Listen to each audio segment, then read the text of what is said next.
Hey there, Middle Earth strategy battle gamers. So today I'm going to be talking about what I think personally should be the next supplement. So out of all the, I look at as a whole in strategy battle game. So in the current state of the game, Gondor, Rohan, Mordor, Harad, uh, or just several, a majority of the armies that were covered in Gondor War, and I think those armies now have gotten the love and care that they need. I think that they got all the profiles they need. They got things that they're getting new models. Currently getting new models. I think that the Last Alliance should be the next supplement. Now, the reason why is because one, I think it's a subject that they can really like dive into. They can give several new characters, I think, for each faction. So Numenor can get Anarian, which was already hinted in the book. Um, there's several other characters that were named for Numenor that could be there. And I think the supplement would be called the War of the Last Alliance or something like that. So, predominantly Numenor, predominantly Rivendell. Those two armies right there, the core troop, warriors in Numenor, warriors, High Elf warriors, those are the oldest, or some of the oldest models in the strategy battle game line. Very old, very outdated. You can tell when you look at them, they're not up to snuff with some of the other stuff. So one of the things that this supplement would do, and why I think it'd probably be one of the better ones to do, or the wisest, is that you look at the models. They can release some gorgeous Numenorian models, some gorgeous High Elf models. I could really see a High Elf or a Numenor and High Elf Forge World treatment being really cool, really beautiful model. So new characters, new models, which they desperately need.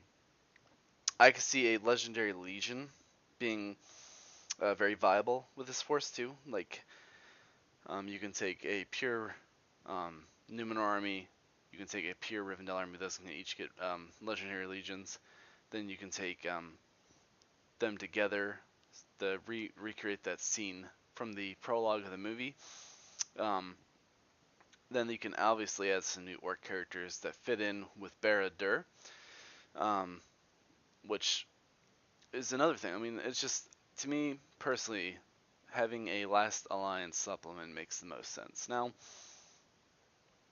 this also needs to be said, is that the Amazon show, I think, has been announced that they plan on delving into Numenor, or they had a picture of the island of Numenor.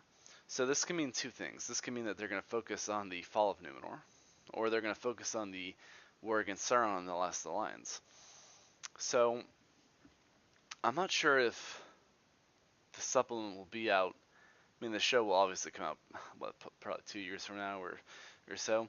So this release wouldn't really coincide with the show. But I think that the fact that the show's been announced to do Numenor, I think it would really fit and work well. So also another thing about this supplement that I think would work really well is they can actually make terrain, like really cool um, Mordor terrain. 'Cause I think most of the war would be in Mordor, or like the supplement, would probably focus on the battle of in Numenor, or not Numenor, Mordor. So they can have some Mordor terrain, some rocky outcrops, and maybe some like orcish looking buildings and things like that. Some Morgul kind of building, kind of like Morgul, Minas Morgul, something like that. So, um, another thing that I think would work really well with this supplement is Numenor has one troop choice at the moment, and that is Numenorean warriors. With this supplement, they can add in some elite troops, maybe some guard of Elendil or something, some really buffed up Numenorians, and then they can add in some cavalry, which I think this list desperately needs. Um, so I think probably Rivendell was pretty well covered in the armies of the Lord of the Rings. I think Numenor would probably have to be um, probably get the most work. An idea that we've talked about, I mean, we've kind of talked about like an idea for a Legendary Legion bonus for Numenor was if you take the army of Elendil or something, whatever the name it would be, then it would gain shield wall, the shield wall rule. Because I know a lot of people are kind of puzzled why Numenorean warriors are defense 5, and I think that'd be something that Numenorean warriors can get that would really help them. Because I think defense 5 they go down pretty quick.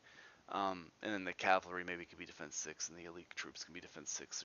Which, getting like defense 6 troops, maybe some defense 7 um, elites or something. I'm not. They'll probably play test it. I'm not even sure. This is just a guess, or it's something I would think, to me at least, would make sense. It would either be a Last Alliance themed book, The War of the Last Alliance would be the name of the supplement, or it would be something like The Scouring of the Shire, because I do think that's something else that they can really delve into and look at. They could add so many Hobbit characters, so many ruffians, or not so many, but they could make a handful of ruffians that were named in the book. Maybe some like turncoat hobbits like Lotho Baggins. But after War of the Rings out, I think that was probably going to be, to me at least, that was probably the biggest supplement in terms of like it really covers a lot of things. So with the smaller supplements coming out, well, they won't be smaller, but I think they can really focus on a handful of armies. And I think Numenor, we all know they got buffed, and they're like Elendil's a beast now.